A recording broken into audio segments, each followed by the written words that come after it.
my son announced. You're not my real father. Mom's boyfriend treats me better.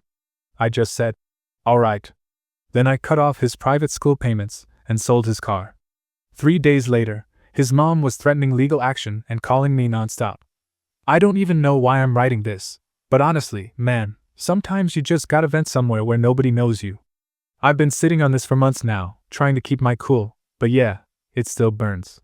So for some quick context, I'm a 42-year-old guy, been divorced for about 8 years. I got full custody of my son when his mom dipped out for a while chasing whatever freedom she thought she needed back then. He was 7 when she left. For years, it was just me and him.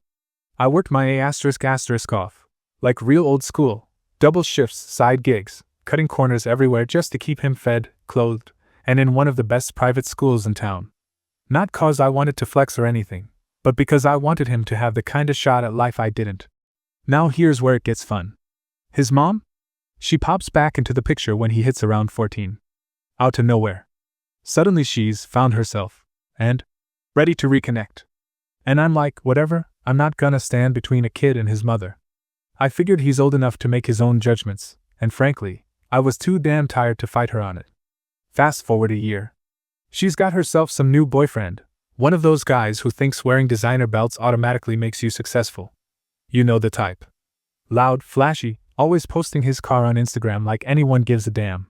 And of course, like clockwork, he starts playing Daddy 2.0. At first, I brushed it off. Let the kid figure it out, I kept telling myself.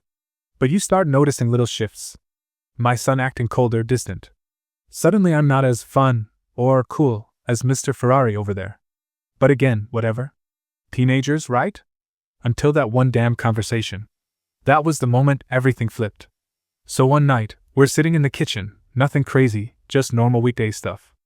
I asked him how school's going, like I always do, and he's barely giving me more than one-word answers. I let it slide at first. Teenagers are moody, I get it.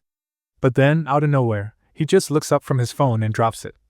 You're not my real father anyway. Mom's boyfriend treats me better. And I just sat there for a second, letting that hang in the air. You know that feeling when your chest tightens, but your face stays locked? That was me. I'm thinking, the hell did this kid just say to me? After everything I've done, every damn sacrifice, working like a dog while his mother was God knows where? And this is what I get? I didn't blow up. I didn't yell. Honestly, I've been through enough to know when losing your cool just gives them what they want. So I looked him dead in the eye and said, all right. Got it. Calm. Cold. That type of silence that makes the other person uncomfortable. And of course, the second it left my mouth, you could see that small hesitation hit him, like maybe he realized he crossed the line. But I wasn't gonna bail him out of that awkward pause. After that, I finished my dinner, got up, and walked to my office. No argument. No lecture. No. How could you? Just let him sit with it. Because sometimes, man, you gotta let people stew in their own words. And that was the night everything officially shifted gears. Next couple of days? Dead silence. Kids walking around like nothing happened, headphones in, locked into his phone like always. But I noticed the little stuff. The side glances. The way he paused like he was expecting me to snap or drag him into some huge fight. Honestly? Not my game. I wasn't about to play emotional babysitter for a teenager trying to throw punches to see what lands. So I stayed cool. Quiet hits harder sometimes. 2 days later, his mom calls. That alone already had my gut telling me it wasn't gonna be a pleasant conversation. She opens with, "Hey, I heard things have been tense at home." Like she's some neutral third party. I said, "Yeah, your son's got some opinions lately." And right there she shifts tone. You know that fake concerned tone women do when they're setting up for their real agenda? She hits me with, "Well, you know, he's old enough now to see things clearly. Maybe you're being too strict. Maybe if you were a little more flexible." I cut her off right there. Flexible? He told me I'm not his real father. And you're calling me to talk about flexibility? Silence. She wasn't ready for me to hit it that direct. So she tries again. "Look, I just don't want this to affect his mental health." I had to stop myself from laughing at that one. I said, "Yeah, his mental health seemed fine when he cashed every check I wrote for school, food, and the roof over his head. But suddenly, I'm the problem?" At that point she switches to defense mode. "Don't make this about money." I said, Oh no, trust me, it's about respect. And apparently that's not something being taught over there. She huffed. You know what? Maybe you just need to let me and Mark handle things for a while. Mark. Her boyfriend. The same clown who's playing daddy while I'm signing tuition checks. I calmly replied. You want Mark to handle it? Great. Let's see how far Mark's wallet goes. Because mine's about to close. And I hung up. No more back and forth. No more trying to play mediator while she plays victim. That was the moment I locked in my next move. No yelling. No threats. Just simple, calculated consequences. Few more days pass. At this point, the kid's walking around like he won some kind of power struggle. Like me keeping my mouth shut meant he won. You know that fake confidence teenagers carry when they think they figured life out? Yeah. That vibe. Meanwhile, I'm stacking paperwork. Quiet prep. Tuition contracts. Account statements. All of it. No need to argue when numbers handle business better than words. Then it happens, my ex shows up at the house. No warning. Rings the bell like she owns the place. I open the door, arms crossed. First thing out of her mouth. We need to talk about your attitude toward our son. I just stare at her for a second. My attitude? I ask. You mean the kid who said I'm not his real father and bragged about your boyfriend replacing me? She rolls her eyes like I'm overreacting. He's confused. He's a teenager. You're the adult here. I tilt my head. Right. I'm the adult. Which is exactly why I'm not gonna tolerate being disrespected by a kid I've fully supported while you played house with Mark. Her face tightens up, but she's still pushing. Look, he's been having a hard time adjusting, and honestly you're making things harder by cutting him off emotionally. I almost laughed in her face. Emotionally? No, I'm about to cut off something much more tangible. She blinks. You wouldn't do that to your own son. And there it is, the guilt trip. The favorite play. I step forward a bit and drop it on her cold. Listen. You and I both know who's been covering the bills for his school, sports, private tutors, and all that extra crap you love to flex to your friends. If he feels like Mark's the real father? Great. Let Mark cover real father expenses from now on. I'm done funding disrespect. She starts panicking a bit now. Voice gets a little shaky. But you know he doesn't mean it like that. You're blowing this out of proportion. I cut her off. No. You let him say it. You stood there while he said it. And you didn't correct him. That's your parenting. Now you both live with it. Her mouth opens to argue again, but I just hold up my hand like, save it. Conversation's over. Have a nice day. And I shut the door in her face. Honestly? That right there, that moment of stunned silence on her face, was better than any screaming match I could have had. They love running their mouths when they think you're soft. But when you go quiet and surgical, that's when they start sweating. And bro, that was only the beginning. What came next? Yeah, it got much, much worse. A couple days go by after that little front porch scene. Silence. No calls, no texts, nothing. Honestly, I was enjoying the peace. But like clockwork, you know it never stays quiet for long. 3 days later, I get a message. This time? From her boyfriend. Yeah. Mark decided he wanted to play man of the house. Now. The text reads, you're being petty and immature. He's just a kid. Step up or step out of his life. I stared at my phone for a second, not even mad, just amused. This dude's been playing stepdad for what, like 8 months? And suddenly he's got life advice for me? I texted back. Appreciate your input. You can cover his next tuition payment. Let's see if you step up. No reply after that. Shocker. Later that night, my ex calls. Now she switched tactics, desperation mode. First thing out her mouth. You're really going to make your son suffer just to prove a point? I kept my tone flat. I'm not proving anything. I'm simply stepping back so your new family structure can fully thrive. You should be thanking me. She snapped. You know damn well we can't afford his school without your help. I leaned back in my chair, smiled, and said, then maybe you should have considered that before coaching him to disrespect the man who's been covering the bills his entire life. She tried the fake tears routine again. He was upset. He didn't mean it. Don't punish him for being a kid. This time I didn't even let her finish. Stop calling it punishment. I'm giving you freedom. Freedom from my money, my responsibility, my involvement.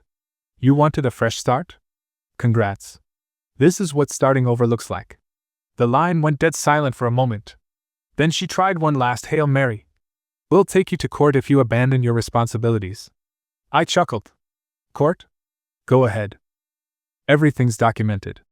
Every payment. Every tuition receipt. Every conversation where you told me you wanted him to have a real father figure. The judge will love that. Click. Hung up. But honestly, bro, I knew that call wasn't the end of it.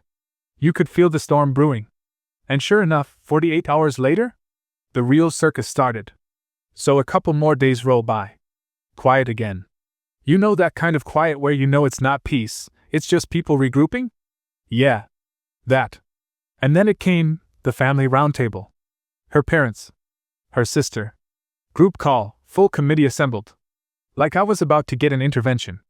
Her mom starts it off, all passive-aggressive sweet. We just want to have a mature conversation.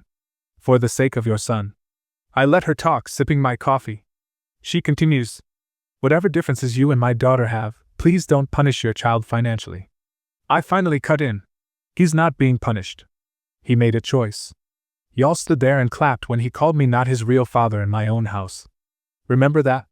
Her dad jumps in now, voice raised. He's young. He doesn't know what he's saying. Be the bigger man. I laughed. Oh, so now I'm supposed to bankroll disrespect too? I already was the bigger man for 13 years. Paid for everything while your daughter played house with whoever she wanted, and y'all stayed silent. Suddenly it's my job to pretend nothing happened? Yeah, no. Her sister, who honestly always had a little too much to say, pipes up. You're making it all about money. If you really loved him, you wouldn't stop his education. I stayed dead calm. Nah. If you loved him, you'd have raised your sister better. And maybe told your parents to stop enabling her when she started playing replacement daddy games. Silence on the other end. You could feel the temperature drop. Her mom tries one last angle. Well, think about his future.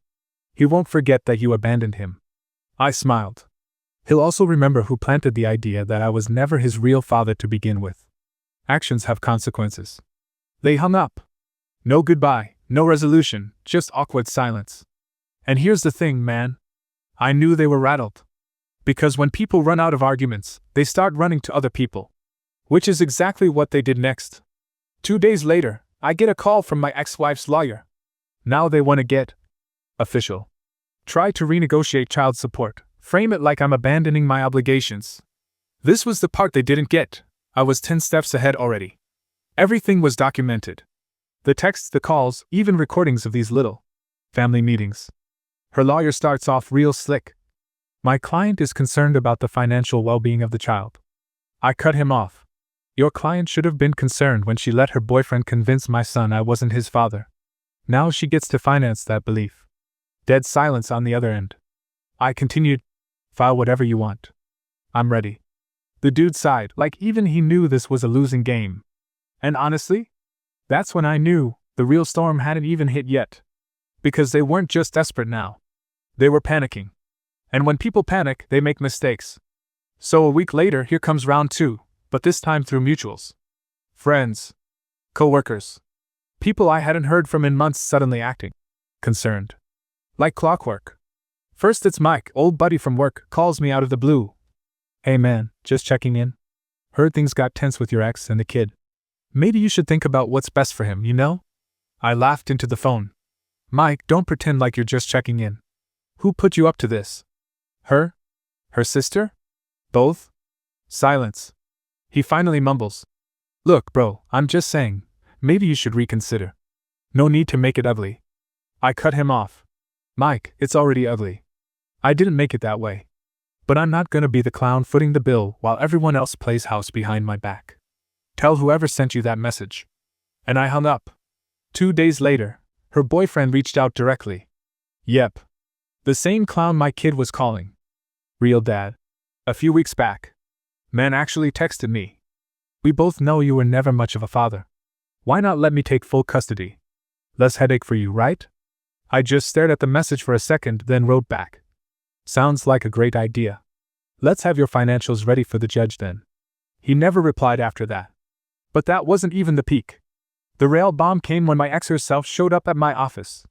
Uninvited. Middle of my workday, making a scene in front of my staff. Can we talk? Privately? I sighed.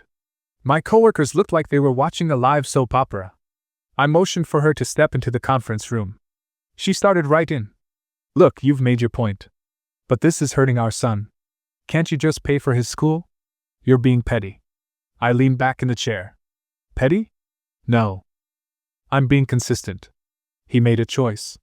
You encouraged it. You too wanted this new family? Congratulations. New family, new bills. She fired back. He's just a child. He doesn't understand. Exactly. I said. And instead of correcting him, you all clapped. Now you deal with the bill. Actions have consequences. Isn't that what you always told him when he misbehaved? Funny how that logic only applies when you're not the one paying. She tried getting teary, full guilt mode. I can't believe you're doing this. I kept my tone ice cold. You should have thought about that before you let him call me not his real father to my face. Reap what you sow. She stormed out. My staff? Pretended not to watch, but you know they were talking the moment the door closed. The beauty of all this? They still hadn't realized how badly this was gonna backfire on them legally. Because what was coming next? That was the real storm. Couple days pass. Thought maybe they'd finally backed off. But no, not these people. My lawyer calls me, real casual, like it's just another Tuesday. Hey man, just a heads up, they're filing for emergency financial support. Claiming you're abandoning your parental responsibilities. I actually laughed out loud. Of course they are. He goes. Don't worry. We're ready. See, here's the part they didn't grasp. Legally, I had receipts. I had text messages. Video clips. Witnesses. I had that little gem where my son literally told me to my face. You're not my real father. Mom's boyfriend treats me better. That wasn't hearsay. That was on record. And trust me, judges don't love hearing minor children weaponized like that. But whatever, let them dig. 2 weeks later, we hit court. They show up acting like they've got the upper hand. Her lawyer starts the whole show, painting me like some cold-hearted monster who abandoned my own kid. He's going on and on about my moral obligation to pay how I'm causing emotional distress to a young boy who still loves his father figure. My lawyer lets him finish his little Oscar speech, then calmly slides a stack of printouts across the table. Your Honor, here are the text messages from the child directly telling my client he's not his father. Here are statements from school counselors about the child's repeated references to his mother's partner as dad. And here, he taps a USB stick, is video evidence of the incident. The opposing lawyer? Face strained. My ex? Pale. And her boyfriend? Bro literally shrunk into his chair. Judge reads a few of the messages, glances up, and goes. This court sees no evidence that Mr. Me is being considered the parental figure by this child. Therefore, there is no legal obligation to provide financial support for tuition. My ex blurts out. But he's been his father for years. Judge shuts her down immediately. Ma'am, your son's own words say otherwise. Actions have consequences. The look she shot me in that moment? If looks could kill. But I just sat there. Hands folded. Calm. Cold. After court, she tried one last time in the hallway. You're ruining his life. She hissed at me. I looked her dead in the eyes and said, No. You ruined it the moment you let him disrespect me in my own home. Now you can both live with it. She stood there shaking, like she couldn't believe I was actually following through. That's the thing they never count on, that you'll really do it. They expect you to fold. And when you don't, that's when the panic sets in. But we weren't done yet, not even close. Honestly, after that court day, you'd think they'd finally back off, right? But nah. These people don't know when to quit. 2 days later, her new boyfriend, you know, the one my son calls Dad, now decides he's gonna flex. Sends me this little masterpiece of a message. Be a man and support your son. Real fathers don't abandon their kids when things get tough. I stared at my phone, just shaking my head. The ball's on this clown. So I hit him back, short and sweet. You wanted to play daddy, start paying his bills then. That's what men do. Never heard back from him after that. Funny how quick that bravado dies when you throw the responsibility right in their lap. But my ex? She wasn't done. A week goes by, and suddenly CPS shows up at my door. Yep. She filed a complaint claiming I was emotionally abusing my son by cutting him off financially, trying to spin it into some kind of neglect. The investigator walks in, starts his standard routine, but honestly, the poor guy was wasting his time. I pulled out my file, copies of every message, the court ruling, everything.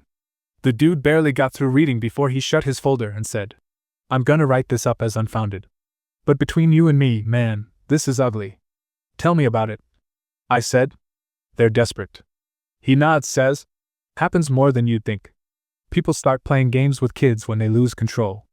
And that's the truth, bro. This wasn't about the kid. This was about power. Control. Me not playing along. They were scrambling because I refused to break." Few days later, her mom decides to take a swing. Calls me, acting like the voice of reason, like she's doing me a favor. "You have to understand, he's confused. You were the only father figure he had. You can't just walk away." I cut her off real cold. "Your daughter made her choices. Your grandson made his. Now both of you get to live with them. Don't call me again." She started to say something else, but I hung up. Done. Over. The level of entitlement they all carried, like I owed them my peace, my money, my dignity, it was unreal. But the thing that really stuck with me? My son never once reached out himself. Not once. That was all I needed to know. You want to replace me? Fine. But don't come crawling when the bills hit and the new guy realizes being dad costs real money. The breaking point finally came about a month later. I was sitting at my desk late one night, going over some work stuff, when my phone lights up. It's my son. First time in months he's actually calling me directly. For a second, I almost didn't pick up. But curiosity won. I answer calm. "Yeah?" And he goes straight into it, voice full of attitude like nothing ever happened. "I need help with school payments. Mom and David can't cover everything right now." I leaned back, took a deep breath. "You mean the same school I was paying for before you said I wasn't your real father?" He pauses. "Look, I didn't mean it like that." I cut him off. "Yeah, you did. You meant every damn word.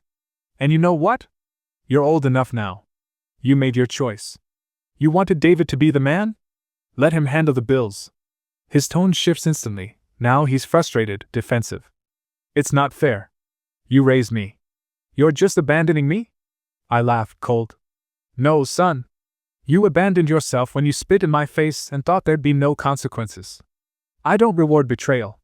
You don't get to kick me out of your life and then circle back when the money dries up." He tries pulling the guilt card. "I was angry. You and Mom were always fighting. David's been good to us." I shut it down fast. "Don't sell me that garbage. You threw me under the bus to keep things easy for yourself. Now you get to live with that." Silence. And then he hits me with the kicker. "You're gonna regret this one day." I smiled, not out of joy, but because at that moment I finally knew he understood. "Maybe," I said. "But not today." Then I hung up. And that, right there, was when it fully died for me. All the years, all the sacrifices, all the patience, flushed for a few easy comforts and a stepdad who wouldn't last. But here's where it gets even better. 2 weeks after that call, I get served. Yeah. My ex filed legal action trying to force me back into paying support for a kid who, legally, wasn't even mine. The nerve, man. The absolute nerve. Her lawyer tried spinning it like I'd been a de facto father for years, so I still owed financial obligations even though the kid himself chose to cut me out. My own attorney almost laughed in court. "Your Honor, they want financial support from a man who was told, on record, that he's not the real father and not needed." The judge wasn't buying it either. Case dismissed, no hesitation. My ex? She lost it right there in court. Started sobbing in front of everyone, making a full-blown scene while David just sat there staring at the floor like a damn ghost. That moment? Honestly? Worth every headache they put me through. A couple weeks after court, I figured that would be the end of it.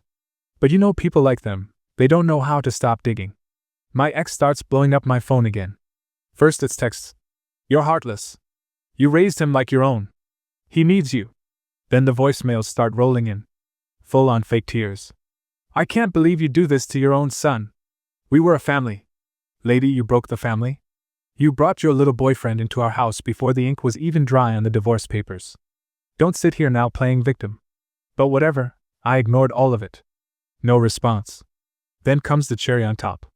One night, around 11 p.m., I hear banging on my front door. It's my ex. And yeah, you guessed it, she didn't come alone. Standing behind her was David, looking like a kid who knew this was a mistake but didn't have the balls to stop it. She's yelling through the door. "We need to talk like adults. You're destroying everything. I cracked open the door just enough to look her dead in the eye. Everything? You destroyed everything the second you let him take my place. You think you get to rewrite history now? She's tearing up, trying to stay composed. We made mistakes. But you can still do the right thing for him. He still loves you. I shook my head. No. What he loves is money. And the easy life. You all made your choices. Now you live with them. And then I shut the door. Hard. No screaming. No drama. Just done. The next morning, I wake up to 47 missed calls and a few lovely text messages. You'll regret this. He'll hate you forever. You're not a real man. Honestly? At that point I felt nothing. Not anger, not sadness, just relief. I finally realized they weren't family. They were just people I used to know. And I wasn't gonna bleed myself dry so they could keep playing happy little house while stabbing me behind my back. My son. He hasn't reached out since. David? Last I heard he lost his job, and they're struggling to keep up with bills. My ex? Still trying to play the victim card with everyone who'll listen. Me? I sleep just fine.